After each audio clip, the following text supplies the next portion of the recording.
Hi, I'm Guru Larry. This is Coach Brandon. We're here at Marshall Way Legacy in Austin, Texas. What we're going to do right now is recap a little bit on the elements in the 18 count, which would be 6A, 6B, and 6C. And then we're going to look at how can we extract or get or make our opponent do the things we need them to do so that we can execute these three individual counts, right? It'll help us control range, it'll help us control timing, and of course, be more effective when we're in a combative or self-defense scenario, okay? So real quick recap, we're here in an on-guard position. I'm gonna fire the left push kick or teep at Coach Brandon. He's gonna step and scoop. He's gonna fire that kick behind. He comes back with a 4B count, and he finishes. So that's our 6A. With our 6B, I fire the right round kick. He's gonna check it or leg shield it. Boom, he comes in with a low left skip kick and then into 4A. Nice, that's it. And then if you recall, 6C is kind of the arcing cross. So he comes in with that shoulder stop. He then goes to the cross, the hook, the elbow, the knee, and then the right round kick, right? So that's our three individual counts, okay? The first thing we want to look at is how does he move for the push kick? When he goes to step and scoop, he does what? He steps off to his right side.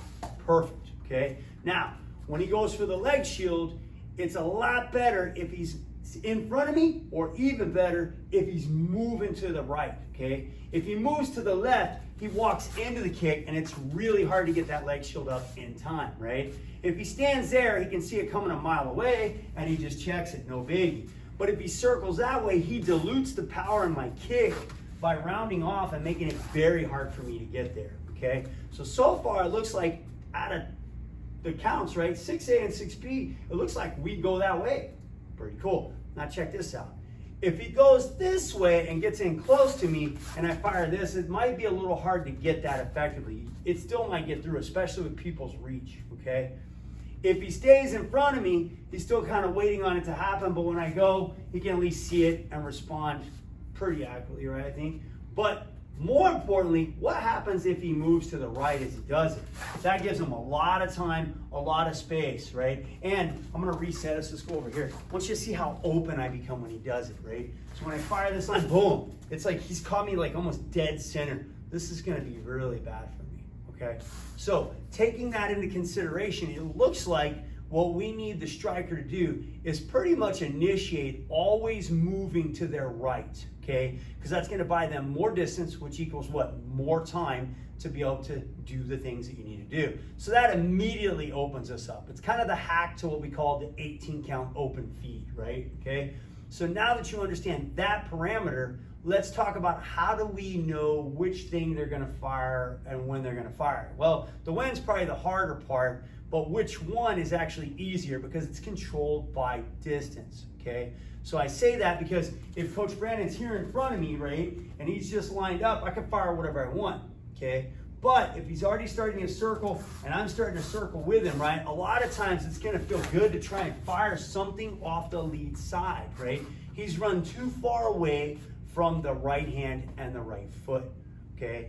Now, the other thing that goes with that is that he's maintaining a good distance, okay? So he's not circling and getting closer to me, because why would I want to do that? It just doesn't feel right, okay? I might jab instead or something like that, right? Now he's dealing with another variable. We want to take that variable out and stay what? At long range, stay on the outside curve, right? Where he's circling what? To the right. So he's here, he's circling around, that's it. It makes me want to fire that kick, then he's able to go. Boom, that's it. Yes, and he immediately starts moving, so I can't get that right punch or that right kick out, okay? So that initiates how I know, hey man, I gotta get contact with this guy. Boom, if he's moving, I can't even get that. He's not the leg shield, he's just gone, right? Which is cool. So I want you to understand, that's the first step, okay? We agreed that what? Circling to the right is the key ingredient to make sure that we stay safe and have time to be able to deploy these different measures, right?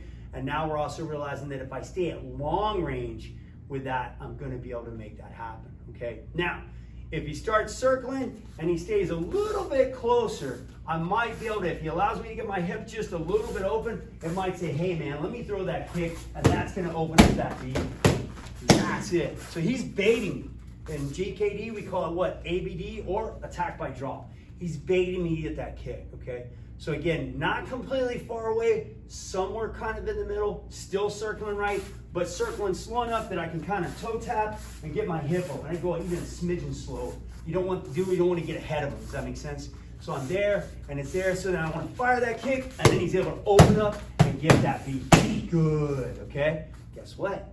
Same thing happens if he circles and stays slightly close to me, okay? Now here's the real trick is, you gotta look at that right hand. If you want the right hand to happen, okay, and you don't wanna deal with a jab, my recommendation is you start going that way, right? That makes me wanna jab. Doesn't always make me wanna cross because he's running away from that. So much like the right kick, the circle is slow, right, okay? And he's trying to get that to come out of me, okay?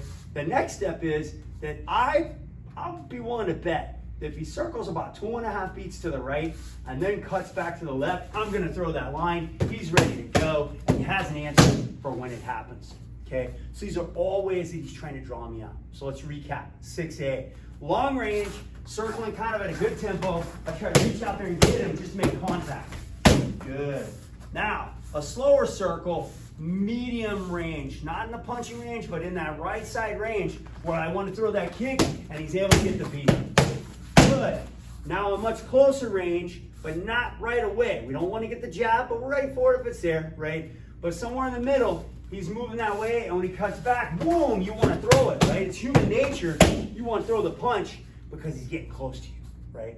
So you're just trying to get into their head and control them by the distance and the range so you're set to go, okay? So try that one out. That's one way that we like to try and apply 6A, 6B, and 6C, and also stay safe in the open feed of the 18 count.